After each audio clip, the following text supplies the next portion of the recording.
I'm here with Steve Hunt from Media Hunt. Mate, usually you're the one doing the interviews with the Media Hunt report, so I appreciate you taking the time to kind of flip the script and be interviewed yourself. Oh, Mike, it's a privilege to be talking to you, and we really appreciate what Urban's delivering for the property community around Australia. So not many people actually know this, but you were in a former life a journalist yourself. And so I suppose you've probably got a pretty unique understanding as things kind of get away from developers or stories can be progressing. You know, when you get that phone call from a developer in that scenario, what do you say to them? Well, you hit them between the eyes, really. I mean, if there's a crisis, you've really got to anticipate what the media is going to write or how they're going to convey this issue. So you've got to be very open and honest about what they can expect in terms of an outcome. And quite often that's a negative outcome. We've had builders that have gone under on the Gold Coast. Condev went under and they engaged us to help manage that issue. And one of our pieces of advice, I mean, I was a journalist for nearly 20 years, Mike, and I'm able to anticipate how it's going to look in tomorrow's paper or how it's going to look on TV tonight. So I always think with the end in mind. My team thinks with the end in mind. We go, how's it going to look? Then we work backwards and we engage with the media. We talk to the media. We're never going to say to them, don't write this, because they'll do whatever they want. But we've got a seat at the table where we can present a case for why a story can be crafted a certain way. Condev's a great example. They came to us and said, help. We knew they were going under. There was nothing that they could do. And I said, well, look, you've really got to come out and speak to the media. Everyone sits there and goes, we don't want to make a comment. I've got people at the moment that have got some issues and they say no comment. Well, if you walk out of a courtroom and you say no comment to the media, it implies guilt. So I'm very, very firm in my view that you should engage with the media, build relationships with the media, even if you don't want to. Get to know people. You know, we wear two hats. I wear two hats. Obviously, I'm paid by clients to give the right advice, but I'm also understanding of what the media requires in terms of content and information. Yeah. And it's trying to find that middle ground where your client will understand and trust that process. They're never going to get it their own way, but we are trying to manage the media, what they need in terms of content. The public's interested in what's going on in the marketplace, so give them that content without damaging a brand or a reputation of an individual in the industry.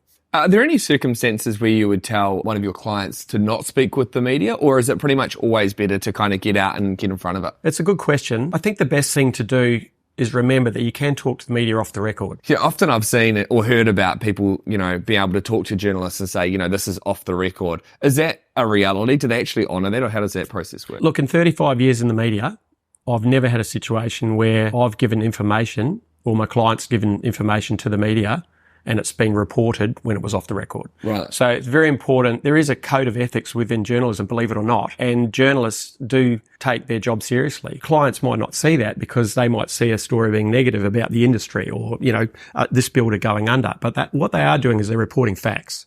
They're getting information that is on public record.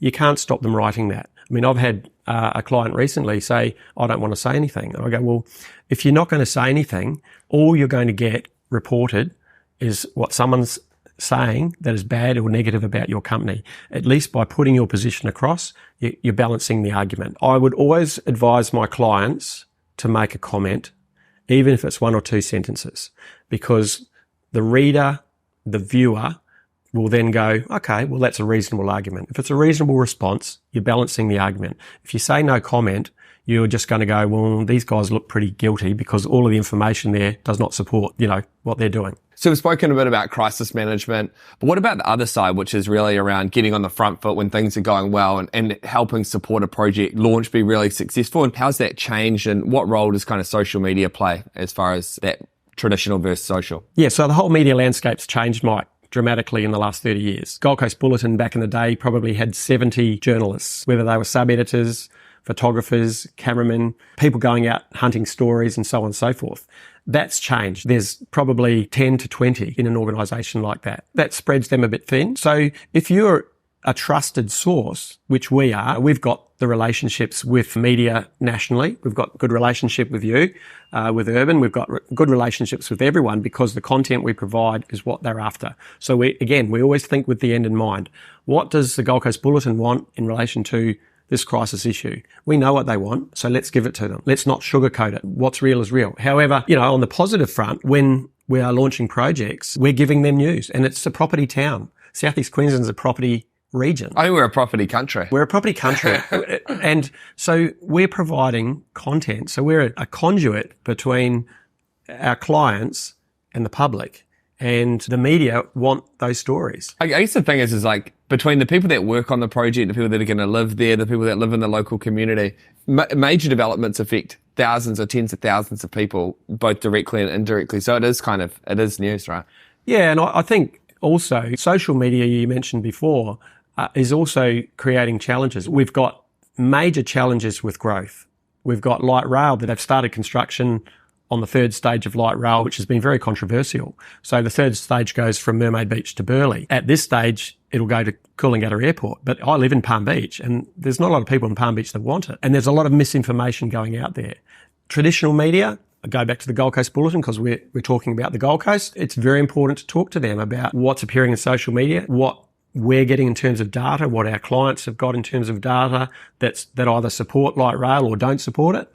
So we've just got to present our case on behalf of our clients to the traditional media outlets and try and get the truth out there as much as possible. When I started as a journalist, there was he said, she said. Quite often now journalism's changed where it's just she said or just he said. They're not balancing the argument and there's too much opinion. It should really be balanced, and that's what good journalism is. And there are good journalists out there that do provide the balance. It feels like a lot of the media cycle is optimized around clicks and driving traffic and doing those kind of things that, drive revenue for social media platforms and media organizations. And often the most controversial or the most kind of impassioned person has their voice heard. But, we were talking before about the people that are living in the tents up the road. It's like ultimately, if we don't have more houses getting built, there are going to be more people that are not going to have a place to live and making sure that those voices are heard in the same way that they are with the Not in My Backyard crew. Totally. And I see the Gold Coast at the moment in Southeast Queensland, you've got the fundamentals are really good. You've still got people selling in Sydney.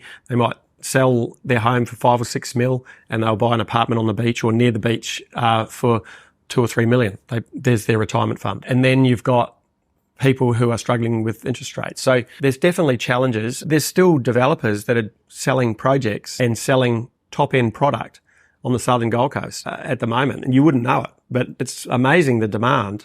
And I spoke to a guy yesterday who's done 60 million in sales in May and June. And that's with 5 or 10% deposits on off-the-plan projects. So a lot of people think off-the-plan's dead, but things are still selling. If it's good product, it will sell.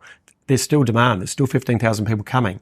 We've got to put them somewhere. And if people are selling in Sydney for 5, buying something for 3, they're pocketing 2, why wouldn't they come to the Gold Coast? Well, mate, on that note, appreciate your time, Steve. Good to catch up, my friend. And we always enjoy working with the Media Hunt crew. Thanks, Mike. Appreciate it.